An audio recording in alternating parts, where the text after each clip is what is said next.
నమస్తే, welcome to law legacy. నేను మీ మాధురి.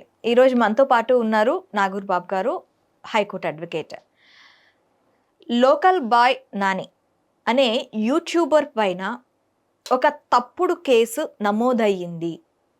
ఒక ఆన్లైన్ యాప్, బెట్టింగ్ యాప్ని తను ప్రమోట్ చేయటంతో తను పైన వివిధ సెక్షన్ల కింద కేసులు నమోదు చేశారు. అసలు ఇప్పుడు లోకల్ బాయ్ నాని పైన జరిగిన ఈ కేసు విచారణ కానీ, తన పైన పెట్టే కేసెస్ కానీ తనకి ఎంతవరకు వర్తిస్తాయి?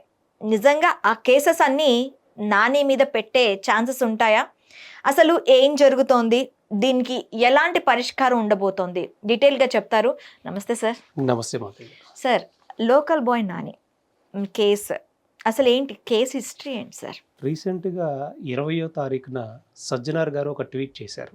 ఓకే. నాని, ఇలా బెట్టింగ్ నువ్వు ప్రమోట్ చేయడం తప్పు, దీనివల్ల చాలామంది జీవితాలు నాశనం అవుతున్నాయి, ఇలా సంపాదించొద్దు అని వైజాగ్ కమిషనర్ సిపి గారిని ట్యాగ్ చేస్తూ, ఏపీ పోలీసుని ట్యాగ్ చేస్తూ ఒక ట్వీట్ ఆయన చేశారు, అతని వీడియోని పోస్ట్ చేస్తూ. దానికి ఇమీడియట్గా రెస్పాండ్ అయినటువంటి బాచి గారు, కమిషనర్ గారు, లోకల్ బాయ్ నాని మీద ఎఫ్ఐఆర్ నమోదు చేశారు. అయితే ఈ ఎఫ్ఐఆర్ నమోదు చేయడంలో చాలా ఫ్లాస్ ఉన్నాయి. అంటే ఫ్లాస్ ఉన్నాయి, ఓకే. దాన్ని ఎఫ్ఐఆర్ కింద నమోదు చేయటం కరెక్టా కాదంటారా? ఫస్ట్ ఎఫ్ఐఆర్ చేయటం కరెక్ట్, సెక్షన్స్ పక్కన పెడదాం. ఈ సిచ్యువేషన్లో ఎఫ్ఐఆర్ చేయటం ఎంతవరకు కరెక్ట్ అంటారు? ఇమీడియట్గా వెంటనే నాని బయటికి వచ్చి, సజ్జనార్ గారు, నేను చదువుకోలేదు, నాది తప్పైపోయింది, ఇక నుంచి గంగమ్మ తల్లి సాక్షిగా నేను బెట్టింగ్ అనేది ప్రమోట్ చేయను, చాలామంది చదువుకున్న వ్యక్తులు ఈ బెట్టింగ్ ప్రమోట్ చేస్తూ జీవితాలు నాశనం చేస్తూ ఉన్నారని నాకు అర్థమైంది, వాళ్ళకు కూడా అర్థమయ్యేలా చెప్పండి, దయచేసి వాళ్ళు కూడా బెట్టింగ్ ఆపాలని కోరుకుంటున్నాను అని మీడియా సమక్షంలో ముందుకొచ్చి మరీ చెప్పాడు. చెప్పినా చేసిన తప్పు ఎక్కడికి పోదు కాబట్టి పోలీసులు ఖచ్చితంగా ఎఫ్ఐఆర్ నమోదు చేయాల్సిందే. కానీ ఏ సెక్షన్స్ ప్రకారం? ఆంధ్రప్రదేశ్ వాసి కాబట్టి Andhra Pradesh gaming amendment act section 3(4), IT act 66D ప్రకారం మాత్రమే ఎఫ్ఐఆర్ నమోదు చేయాలి. Okay. Andhra Pradesh gaming amendment act అని చెప్తుంది సెక్షన్ 3 ప్రకారం. ఫస్ట్ టైం తప్పు చేస్తే, అంటే నువ్వు ఫస్ట్ టైం నువ్వు నీ మీద ఎఫ్ఐఆర్ నమోదు చేయాల్సిన పరిస్థితి వస్తే 10,000 రూపాయలు, 3,000 నుంచి 10,000 రూపాయలు ఫైన్ వేసి 41 నోటీస్ ఇచ్చి పంపించేయాలి పోలీస్ ఆఫీసరు. ఇక్కడ అలా జరిగిందా? జరగలేదు. 66D అంటే ఆన్లైన్ చీటింగ్. ఎవరైనా కంప్యూటర్ యూజ్ చేసి కానీ, లేకపోతే ఇంకేదైనా సోర్సెస్, ఎలక్ట్రానిక్ డివైజెస్ యూజ్ చేసి చీటింగ్ చేస్తున్నట్టు, చీటింగ్ లాంటి నేరాలకు పాల్పడితే 66D ప్రకారం, ఐటీ యాక్ట్ ప్రకారం కేసు నమోదు చేయాలి. సో ఈ బెట్టింగ్ ప్రమోషన్ అనేది కూడా ఒక టైప్ ఆఫ్ చీటింగ్గా కన్సిడర్ చేసి 66D అప్లికబుల్ అవుతుంది. ఈ 3 సెక్షన్స్ మాత్రమే ఫస్ట్ స్టేజ్లో అప్లికబుల్ అవుతాయి. అతను రిపీటెడ్ అఫెండర్ అయితే, అంటే తన మీద ఎఫ్ఐఆర్ నమోదైన తర్వాత కూడా అదే తప్పు తను కంటిన్యూస్గా చేస్తూ ఉంటే ఫర్దర్గా అతని ఇన్కమ్ ఏంటి, సోర్స్ ఏంటి, ఎంత జనరేట్ చేస్తున్నాడు, దాని క్వాంటిటీ ఎంత ఉంది, ఎన్ని కోట్ల రూపాయల లావాదేవీలు జరుగుతున్నాయి అనే దాన్ని బట్టి remaining sections and money laundering sections కూడా అప్లికబుల్ అయ్యే ఛాన్సెస్ ఉంటాయి. ఓకే. అయితే ఇక్కడ జరిగిన పర్టికులర్గా ఈ కేసులో జరిగిన మిస్టేక్స్ ఏంటంటే, మీడియా ముందుకు నాని వచ్చాడు, క్షమాపణ ఆల్రెడీ చెప్పాడు, చెప్పిన తర్వాత నేను చెయ్యను అన్నాడు. పోలీసులు తీసుకొని వెళ్ళి అరెస్ట్ చేయాల్సిన నెసెసిటీ లేదు, అతనికి 41A ఇచ్చి 41 notice ఇచ్చేసేసి Andhra Pradesh gaming amendment act ప్రకారం సెక్షన్ 3 and 4 ప్రకారం ఫస్ట్ వార్నింగ్గా అతనికి ఇచ్చి ఒక 10,000 రూపాయలు ఫైన్ వేసి పంపించాల్సిన నెసెసిటీ ఉంది. కానీ ఇక్కడ ఈ ఎఫ్ఐఆర్ నమోదు చేసిన విధానం, ఇచ్చిన కంప్లైనెంట్ కూడా ఉన్నాడు, ఎవరో ఒకరు కంప్లైంట్ ఇవ్వాలిగా. ఆ కంప్లైనెంట్ ఎంత వింతగా ఉందంటే, కోర్టు దీన్ని చాలా ఈజీగా క్వాష్ కూడా చేయగలిగే అంత ఫ్లాస్ ఉన్నాయి ఈ ఎఫ్ఐఆర్లో. ఓకే. మీకు ఒక 2 ఎఫ్ఐఆర్లు మీకు ఇప్పుడు చూపిస్తాను అనమాట. ఈ పులికుమార్ రెడ్డి అనే వ్యక్తి అంటే కంప్లైంట్ ఇచ్చాడు ఎవరి మీద? 19వ తారీఖు 2వ నెల 2025న నేను 4 సంవత్సరాల నుంచి బెట్టింగ్ ఆడుతూ ఉన్నాను, క్రికెట్ బెట్టింగ్, క్యాసినో ఇలాంటి గేమ్స్ ఆడుతూ ఉన్నాను, దీనివల్ల నేను ఒక బుకీ నన్ను మోసం చేశాడు, సిద్ధు అనే బుకీ. అతను మోసం చేయటం వల్ల నేను ఆల్మోస్ట్ 3,09,00,000 నష్టపోయాను అనని 19వ తారీఖు ఒక కంప్లైంట్ ఇచ్చాడు. ఓకే. సజ్జనార్ గారు ట్వీట్ ఎప్పుడు చేశారు? 20వ తారీఖు సజ్జనార్ గారు ట్వీట్ చేశారు. 21వ తారీఖున హఠావుడిగా ఆగమేఘాల మీద సిపి కమిషనర్ గారు అప్పుడే నిద్రలేసి పులికుమార్ రెడ్డిని పిలిపించి 19వ తారీఖు చేసిన ఎఫ్ఐఆర్ను పక్కన పెట్టి సేమ్ అదే కంప్లైంట్ని ఈ లోకల్ బై నాని అనే వ్యక్తి మీద మార్చి రాపించారు. మీరు కావాలంటే 2 ఎఫ్ఐఆర్లు చూపిస్తాం మీకు. 19వ తారీఖు పులికుమార్ రెడ్డి 3,09,00,000 నష్టపోయానని ఇచ్చాడు. మళ్ళీ అదే పులికుమార్ రెడ్డి 21వ తారీఖున పోలీస్ స్టేషన్కి వచ్చి 3,09,00,000 నేను నష్టపోయాను, local boy Nani betting app promote చేస్తున్నాను అని ఇచ్చాడు. రెండిట్లో కంప్లైంట్ ఒకటే, నష్టపోయిన అమౌంట్ ఒకటే, కానీ వ్యక్తుల పేర్లు మారినాయి. ఇలా ఎందుకు చేశారు? ఓకే. ఇప్పుడు ఈ 3,09,00,000 రూపాయలు ఒకవేళ ఇప్పుడు ఈ లోకల్ బాయ్ నానికి సంబంధం ఉందంటారా? సంబంధం ఉంటే ఎలా ఉంటుంది? సంబంధం లేకపోతే దీని మీద యాక్షన్ ఎలా ఉంటుంది? ఇప్పుడు 3,09,00,000 రూపాయలు నేను 4 సంవత్సరాలుగా బెట్టింగ్ యాప్ ఆడుతూ నష్టపోయానని అతను చెప్తున్నాడు. ఆఫ్లైన్ బెట్టింగ్ ఆడాను అని చెప్పాడు, అంటే క్రికెట్ బెట్టింగ్. సిద్ధు అనే వ్యక్తి నన్ను మోసం చేశాడు అని చెప్పాడు. క్యాసినో ఆడాను, అతను క్యాసినోలో కూడా పెట్టమని అని చెప్పాడు. ఇప్పుడు నిన్ను మోసం చేసిన వ్యక్తి ఎవరు? సిద్ధు మీద ఎఫ్ఐఆర్ చేయించావుగా. ఓకే. ఇప్పుడు ఈ క్యాసినోలో కొన్ని యాప్స్లోకి వెళ్ళినాయి. ఆంధ్రప్రదేశ్లో బెట్టింగ్ ఇల్లీగల్ అయినప్పుడు ఆ యాప్ ఆపరేటర్ని ఎందుకు అరెస్ట్ చేయలేదు? ఎవరో ఒకళ్ళ అకౌంట్లోకి 3,09,00,000 వెళ్ళాలిగా. అవును. ఆ అకౌంట్ హోల్డర్స్ ఏరి, వాళ్ళు కదా ప్రధాన ముద్దాయిలు ఫస్ట్. ఓకే. ఈ కంప్లైంట్ ప్రకారం సెకండ్ 21వ తారీఖున ఇంకో కంప్లైంట్ ఇచ్చాడు. లేదు 3,09,00,000 రూపాయలు నేను నష్టపోయాను, రకరకాల బెట్టింగ్ యాప్స్, అంటే ఒక 10 బెట్టింగ్ యాప్స్ నేమ్స్ మెన్షన్ చేశాడు. నేను నేమ్స్ చెప్పను, ఎందుకంటే అది కూడా ఒక టైప్ ఆఫ్ ప్రమోషన్ అయిద్దేమో కాబట్టి. కాకపోతే జనాలకి తెలియాలి కాబట్టి మనం చెప్పాల్సిన నెసిటీ కూడా ఉంది, ఏది ఇల్లీగల్ బెట్టింగ్ యాప్స్ అని. Parimatch, Dafabet, 1x bet, Betway, Fun88, Rajbet, 10 cric, strike, daddy Anna book, Mahadev bet, ఇలా ఇన్ని బెట్టింగ్ యాప్స్ ద్వారా నేను 3,09,00,000 నష్టపోయానని పెట్టాడు. 2 రోజుల్లో కంప్లైంట్ మారిపోయిందా నీ కంప్లైంట్? ఓకే. ఈ నాని అనే పర్సన్ ప్రమోషన్గా ఎప్పుడు వీడియో పెట్టాడు? 15 రోజుల క్రితం నాని వీడియో పెడితే ఆ వీడియోను ట్వీట్ చేస్తూ సజ్జనార్ గారు ట్వీట్ పోస్ట్ చేశాడు అనమాట. ఓకే. కానీ ఇక్కడ కంప్లైంట్ ఏంటి? ఎన్ని సంవత్సరాల నుంచి ఆడుతున్నాడు ఇతను? 3 సంవత్సరాలు. 4 సంవత్సరాల నుంచి నేను ఆడుతున్నాను అన్నాడు. నువ్వు చెప్పిన ప్రకారం ఈ 10 బెట్టింగ్ యాప్స్ నువ్వు పెట్టి నష్టపోతే ఫస్ట్ అరెస్ట్ చేయాల్సింది ఎవరిని? బెట్టింగ్ యాప్ రన్ చేసేటువంటి వ్యక్తిని, బెట్టింగ్ ఆపరేటర్ని. ఒక వ్యక్తి దగ్గర 3,09,00,000 కొట్టేశారనంటే ఆంధ్రప్రదేశ్లో ప్రజల దగ్గర ఎన్ని కోట్లు కొట్టేస్తూ ఉన్నారు, తెలంగాణలో ఎన్ని కోట్లు కొట్టేస్తూ ఉన్నారు, ఓవరాల్గా తెలుగు స్టేట్స్లో ఎంత ఇన్కమ్ వాళ్ళు జనరేట్ చేస్తూ ఉన్నారు. ఈ 10 ఆపరేటర్లని ఫస్ట్ వాళ్ళే కదా క్రిమినల్స్, వాళ్ళ మీద కేసు నమోదు చేశారా? లేదు. ఏవన్నా ఎవరు ఇందులో? ఆ 10 బెట్టింగ్ ఆపరేటర్లు కదా. కనీసం వాళ్ళ అకౌంట్స్ని ఫ్రీజ్ చేశారా? వాళ్ళ అకౌంట్స్లో నుంచి అమౌంట్ రిఫండ్ తీసుకొని రాగలిగారా? ఆపరేటర్స్ ఎక్కడున్నారో మీరు ఐడెంటిఫై చేయగలిగారా? లోకల్ బై నాని వాళ్ళ దగ్గర ఒక 20,000 30,000 తీసుకొని ప్రమోట్ చేశారు కాబట్టి దీనంతటికి కారణం ఇదే అని అతని మీద ఎన్ని సెక్షన్స్ పెట్టారో తెలుసా? ఎలాంటి సెక్షన్స్ పెట్టారో తెలుసా? 112 BNS ఓకే సెక్షన్ పెట్టారు. ఈ సెక్షన్ ప్రకారం 5 సంవత్సరాల నుంచి లైఫ్ ఇంప్రిజన్మెంట్ పడే అవకాశాలు ఉన్నాయి. అంటే లైఫ్లో అది నేరం ప్రూవ్ అయితే తను బయటకు వచ్చే అవకాశమే లేదు. ఆ సెక్షన్ ఎప్పుడు పెట్టాలి? Kidnapping, robbery, money laundering, economics offences, cyber క్రైమ్లో హీనియస్ క్రైమ్స్, అలాంటివి చేసినప్పుడు మాత్రమే ఈ 312 అప్లికబుల్ అవుతుంది. అంటే ఆర్గనైజ్డ్ క్రైమ్, ఒక గ్రూప్ ఆఫ్ పీపుల్ ఎంగేజ్ అయ్యి కోట్ల రూపాయలు కొట్టేస్తుంటే బ్యాంకుల నుంచి పట్టుకొని వెళ్ళిపోయి విజయ్ మాల్యా హ్యాపీగా ఉన్నాడు. దోచుకొని వెళ్ళిపోయిన విజయ్ మాల్యా ఆయన ఏం చేయలేకపోతున్నారు. ఒక యాప్ ని ప్రమోట్ చేసినందుకు 312 పెట్టారు.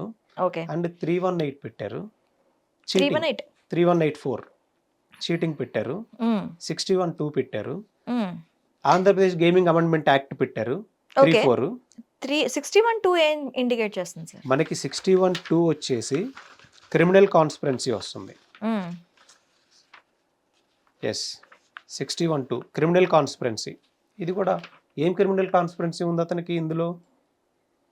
మెయిన్ క్రిమినల్ కాన్స్పిరెన్సీ ఎవరికి ఉంది ఇక్కడ? బెట్టింగ్ ఆపరేటర్కి ఉంది. అవును. అతన్ని అరెస్ట్ చేయలేదుగా. అతన్ని కనీసం A1గా కానీ ముందు అతని అకౌంట్ల నుంచి రికవరీ చేయాలిగా డబ్బులు.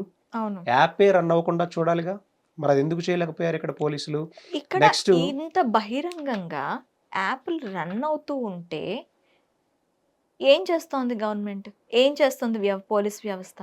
పోలీసు వ్యవస్థ కళ్ళు మూసుకొని నిద్రపోతుందనే మనం చూడాలి. ఎవరో ట్వీట్ చేసినప్పుడు మాత్రమే ఆగమేఘాల మీద నిద్రలేస్తూ ఇలాంటి ఇన్ఫ్లుయెన్సర్లను అరెస్ట్ చేస్తూ ఉంది. ఇన్ఫ్లుయెన్సర్లు చేసేది కూడా తప్పే, మనం దాన్ని ఖండించాల్సిందే. ఇన్ఫ్లుయెన్సర్స్ కూడా ప్రమోట్ చేయకూడదు. ప్రమోట్ చేసిన వాళ్ళ మీద ఏపీ గేమింగ్ అమెండ్మెంట్ యాక్ట్ ప్రకారం, తెలంగాణ గేమింగ్ అమెండ్మెంట్ యాక్ట్ ప్రకారం, ఐటీ యాక్ట్ ప్రకారం కేసులు కట్టండి. సుమోటోగా కేసులు నమోదు చేయండి. మీ కంప్లైంట్ ఉండాల్సిన అవసరమే లేదు. సుమోటోగా రిజిస్టర్ చేయండి. ఎవరు ప్రమోట్ చేసినా తీసుకొని రండి, స్టేషన్కి పిలిపించండి, 10,000 రూపాయలు ఫైన్ వేయండి ఫస్ట్ అఫెన్స్ కింద, 41A నోటీస్ ఇప్పించి పంపించండి.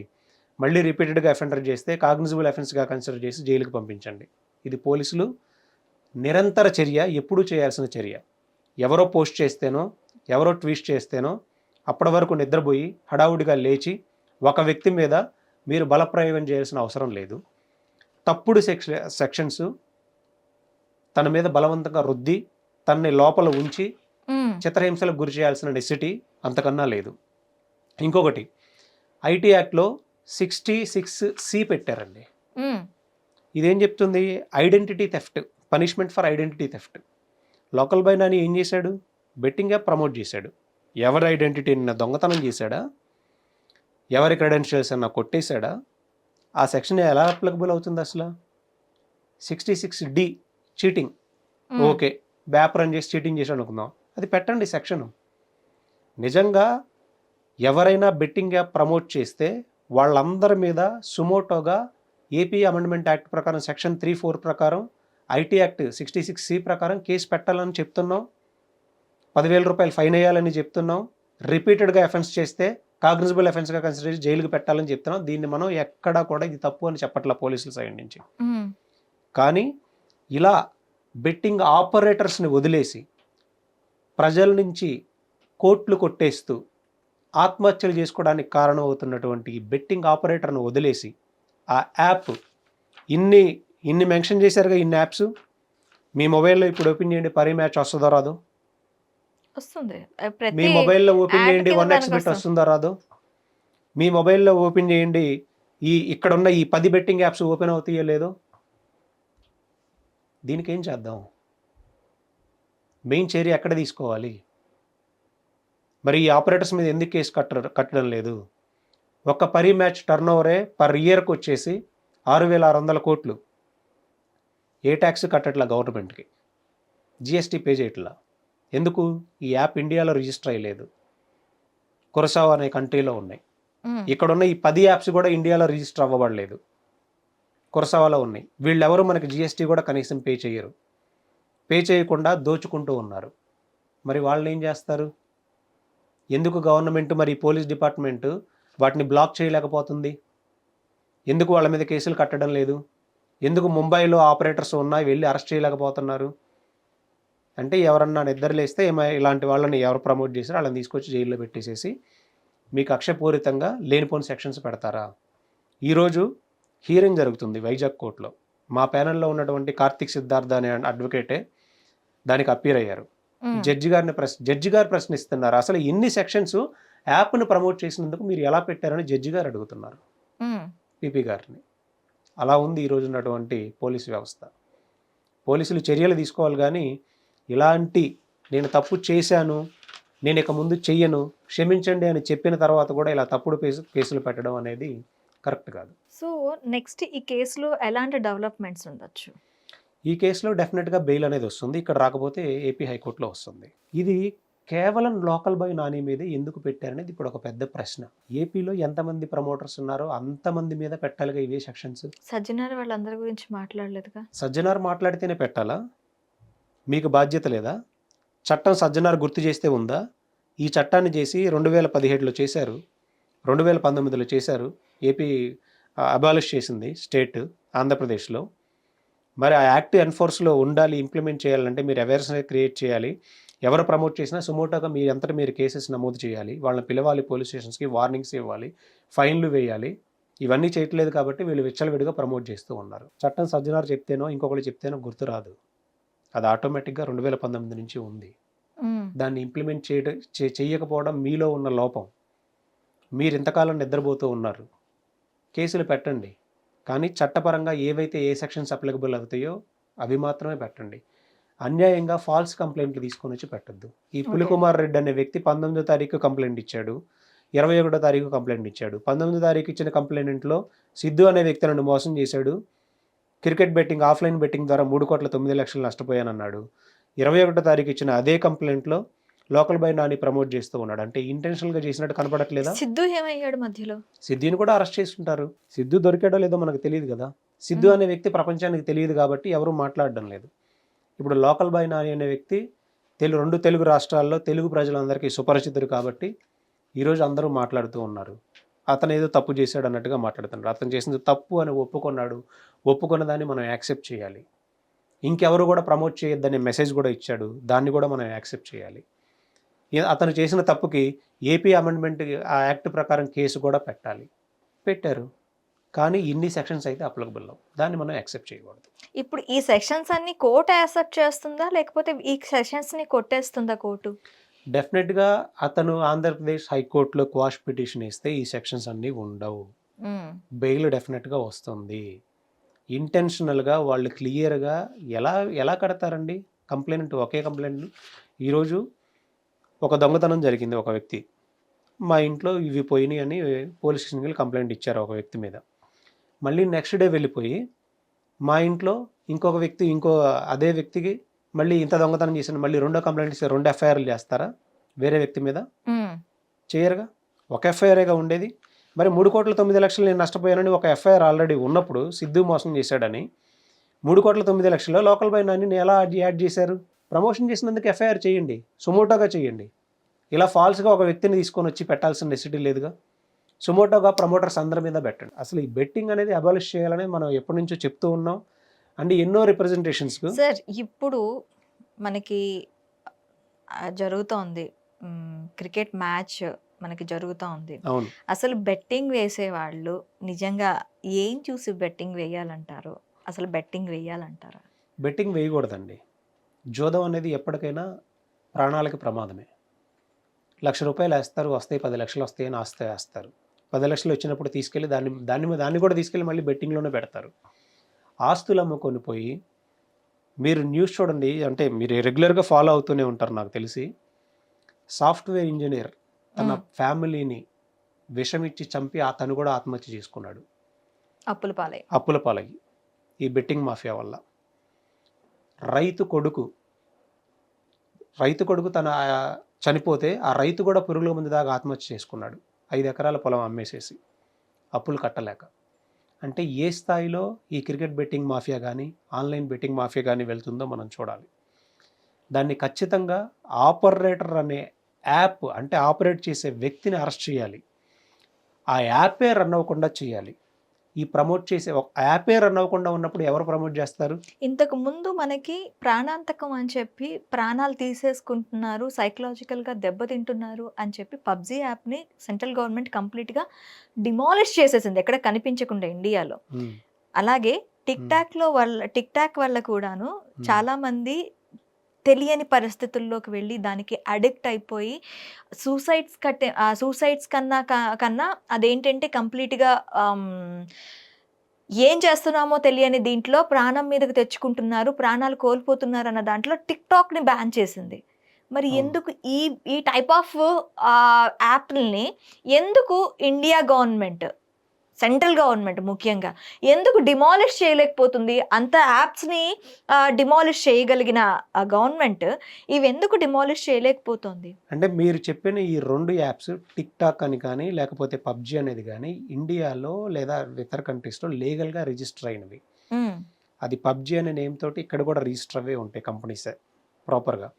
కానీ ఈ పరీ మ్యాచ్ కానీ లేకపోతే 1xBet కానీ ఇలాంటివన్నీ ఏంటంటే గవర్నమెంట్ ఆఫ్ ఇండియా ఈరోజు ఒక వెబ్సైట్ని బ్యాన్ చేసింది అనుకోండి, పరీ మ్యాచ్ 1xBet బ్యాన్ చేసింది. వెరీ నెక్స్ట్ డే షర్ట్ మార్చుకున్నంత ఈజీగా వాళ్ళు డొమైన్ మారుస్తారు. సరోగసీ డొమైన్స్ అంటారు వాటిని. parimatch.1.com, parimatch-2.com, parimatch-3.com. అంటే అన్లిమిటెడ్ నెంబర్, మీరు గెస్ చేయలేరు అనమాట. ఈరోజు ఇది గవర్నమెంట్ ఆఫ్ ఇండియా బ్యాన్ చేసింది అనుకుందాం, రేపు ఇంకొక వెబ్సైట్ వస్తుంది పరిమ్యాచ్ తోటే, ఎల్లుండి ఇంకొక వెబ్సైట్ వస్తుంది. వాళ్ళకి పెద్ద టెక్నికల్గా కూడా ఎక్కువ అవసరంలా, ఇక్కడున్న డంప్ తీసుకొని వెళ్ళి ఆ వెబ్సైట్లో అప్లోడ్ చేస్తారు అంతే. సేమ్ యాప్ రన్ అవుతూ ఉంది. ఈ ఫ్లాస్ అన్నీ ఉన్నాయి కాబట్టి ఇప్పటికీ యాప్స్ రన్ అవుతూ ఉన్నాయి. మనకి ఆ మెకానిజం ఇంకా డెవలప్ చేయాల్సిన నెసెసిటీ ఉంది. గవర్నమెంట్ ఆఫ్ ఇండియా పరిమ్యాచ్ అనేది ఎవరు సెర్చ్ చేసినా కానీ ఓపెన్ అవ్వకుండా చూడాల్సిన నెసెసిటీ గవర్నమెంట్ ఆఫ్ ఇండియా అలాంటి ఇన్స్ట్రక్షన్స్, అలాంటి ఆర్డర్స్ పాస్ చేసి గూగుల్కి ఇన్స్ట్రక్షన్స్ ఇవ్వాలి. ఎవరు పరిమ్యాచ్ అని సెర్చ్ చేసినా పరిమ్యాచ్ అనే దాంతో ఎక్కడ మన ఇండియన్ జ్యూరిస్డిక్షన్లో ఓపెన్ అవ్వకూడదు అనేటువంటి డైరెక్షన్స్ గవర్నమెంట్ ఆఫ్ ఇండియా గూగుల్కి ఇవ్వాలి. అప్పుడు ఓపెన్ అవ్వదు. నెక్స్ట్ 1xBet అనే యాప్ని ఎవరు సెర్చ్ చేసినా కానీ వాళ్ళు సరోగసీ వెబ్సైట్తో మళ్ళీ కొత్త వెబ్సైట్తో వచ్చినా అది ఓపెన్ అవ్వకూడదు అనేటువంటి restrictions government of India pass చేయాలి. దీనిలో ఉన్న లోపం ఏంటంటే చాలామంది రాజకీయ నాయకులు, చాలామంది బడా డబ్బున్న వాళ్ళు వాళ్ళ మనీని బ్లాక్ని వైట్లోకి మార్చుకోవడం కోసం ఈ బెట్టింగ్ యాప్స్ మీదే పెట్టుబడి పెడుతూ ఉన్నారు. ఓకే, ఎవరు తీసుకుంటారు దీని మీద చర్యలు? ఇప్పుడు ఒకప్పుడు బ్లాక్ మనీని వైట్గా మార్చుకోవాలంటే రకరకాల దారులు ఉన్నాయి కదా. ఈరోజు ఆ కరెన్సీని మార్చుకోవాలంటే వాళ్ళు వెతుకుతున్న ఈజీ దారి ఏంటో తెలుసా? Betting app. బ్లాక్ మనీని వైట్గా చేసుకోవటానికి. ఎస్, చాలా ఈజీగా కరెన్సీ మారిపోతుందిగా. కోట్ల రూపాయలు డైరెక్ట్గా వచ్చేస్తున్నాయిగా వితౌట్ జిఎస్టీ తోటి, ఫారెన్కి వెళ్ళిపోతున్నాయిగా. ఒక పరిమ్యాచ్ ద్వారానే 6,600 కోట్లు ఫారెన్ కంట్రీకి వెళ్ళిపోతుందిగా. సార్ అంటే ఏంటి, దీని వెనకాతల బ్లాక్ మనీని వైట్గా మార్చుకునే కుట్రలు కూడా జరుగుతున్నాయా? ఉన్నాయి కాబట్టే ఇంకా నడుస్తూ ఉన్నాయి. ఇది ఒక బెట్టింగ్ మాఫియా. ఈ మాఫియాలో బలైపోయేది ఎవరో తెలుసా? సామాన్య ప్రజలు, ప్రమోట్ చేస్తున్నటువంటి ఇన్ఫ్లుయెన్సర్స్. బెట్టింగ్ ఆపరేటర్ ఎప్పుడు ఎండ్ అవ్వట్లా. మనం కోరుకోవాల్సింది అది. పోలీసులు ఫైట్ చేయాల్సింది వాళ్ళ మీద. ఈ రాజకీయ నాయకులు, చట్టాలు, వ్యవస్థలు పనిచేయాల్సింది బెట్టింగ్ ఆపరేటర్స్ మీద ఫస్ట్, సెకండ్ ఇన్ఫ్లుయెన్సర్స్ మీద, థర్డ్ ప్రజల్లో అవేర్నెస్ క్రియేట్ చేసే విధంగా క్యాంపెయిన్స్ కండక్ట్ చేయాలి. ఇప్పుడు మనం మూవీస్కి వెళ్తున్నప్పుడు ఎందుకు యాడ్లు వేస్తూ ఉన్నారు? ధూమపానం, మద్యపానం ఆరోగ్యానికి హానికరం అని. అలాగే క్యాంపెయిన్స్ కండక్ట్ చేయండి. సో బెట్టింగ్ యాప్స్ని గవర్నమెంట్ ఆఫ్ ఇండియా బ్లాక్ చేసింది. ఈ బ్లాక్ చేసిన బెట్టింగ్ యాప్స్ వాడడం వల్ల ఇల్లీగల్ బెట్టింగ్ యాప్స్ మీ డబ్బు కోల్పోయే అవకాశం ఉంది. మీ అకౌంట్ని మిస్యూజ్ చేసే అవకాశం ఉంది. మీ అకౌంట్లో నుంచి లక్షలు కొట్టేసే అవకాశం ఉంది. ఇలాంటి యాడ్స్ ఇవ్వండి. కాలేజెస్లో అవేర్నెస్ క్రియేట్ చేయండి. యువతే కదా పాడైపోతుంది, వాళ్ళకి అవేర్నెస్ కండక్ట్ చేయండి. ఈ క్యాంపెయిన్స్ గవర్నమెంట్ ఇనిషియేషన్ తీసుకొని కండక్ట్ చేయాల్సిన నెసెసిటీ ఉంది. ఇవన్నీ ఏమీ చేయకుండా ఎవడో ఒక ఆఫీసర్ రెస్పాండ్ అవుతాడు, ఒక ట్వీట్ చేస్తాడు, ఇమీడియట్గా నిద్రలేచిన పోలీసులు వాళ్ళని తీసుకెళ్లి జైల్లో పెడతారు. అలా ఉంది పరిస్థితి. అక్కడతో బెట్టింగ్ యాప్ ఆగిపోతుందా? ఆగట్లేదు కదా. అక్కడతో కోట్ల రూపాయలు దారి మళ్ళకుండా ఆగిపోతాయా? ఆగవు. మనం మార్పు కోరుకోవాలి. ఎలాంటి మార్పు రావాలి అని అంటే ఇండియాలో ఏ బెట్టింగ్ యాప్ రన్ అవ్వకూడదు. ఇలాంటి మార్పు కోరుకోవాలి. ఇండియాలో ఏ ప్రమోటర్, ఈవెన్ ధోని అయినా సరే, విరాట్ కోహ్లీ అయినా సరే, బెట్టింగ్ అనే మాఫియాని ఎంటర్టైన్ చేస్తూ ప్రమోషన్ చేయకూడదు. ఇండియాలో ఏ ఇన్ఫ్లుయెన్సరు, ఏ యూట్యూబర్ అయినా సరే ఇల్లీగల్ బెట్టింగ్ యాప్స్ని ముఖ్యంగా ప్రమోట్ చేయకూడదు. ఇలాంటి మార్పు మనం కోరుకోవాలి. హిట్ టీవీ యాప్, ఇందులో short news, live news, entertainment shows, movies, digital magazines తో పాటు మీ జిల్లా వార్తలను కూడా ఫ్రీగా చూడొచ్చు. అంతేకాదు కేజీ నుంచి పీజీ వరకు విద్యార్థులకు స్కాలర్షిప్ కూడా అందిస్తున్నాం. ప్రతి వారం 10 మందికి లక్కీ డ్రా ద్వారా ఒక్కొక్కరికి 10,000 రూపాయలు అందిస్తున్నాం. ఇంకెందుకు ఆలస్యం, వెంటనే హిట్ టీవీ యాప్ ని డౌన్లోడ్ చేసుకుని ఫ్రీగా ఎంటర్టైన్మెంట్ పొందండి. Hit TV app. Hit TV app. Please download hit TV app. Hit TV యాప్ని ఫ్రీగా డౌన్లోడ్ చేసుకొని ఎంజాయ్ చేయండి. మీకు నచ్చిన ఎంటర్టైన్మెంట్ కోసం హిట్ టీవీ యాప్ ని ఫ్రీగా డౌన్లోడ్ చేసుకుని ఎంజాయ్ చేయండి. హిట్ టీవీ యాప్ని డౌన్లోడ్ చేసుకుని ఆస్వాదించండి, ఆశీర్వదించండి. ఇంతమంది సెలబ్రిటీలు హిట్ టీవీ యాప్ ని డౌన్లోడ్ చేసుకోండి అని చెప్తున్నారంటే ఎంత మంచి యాప్ ఆలోచించండి. అమెరికా అమెరికా అమెరికా అమెరికాలో చదవాలనుకునే వాళ్ళకి విశ్వసనీయమైన పేరు మన శౌర్య consultancy. UK Law 1 Year Masters. UK Law 1 Year Masters. 2 years work permit up to 5 years visa. Contact Saurya Consultancy. Contact 89851 89851.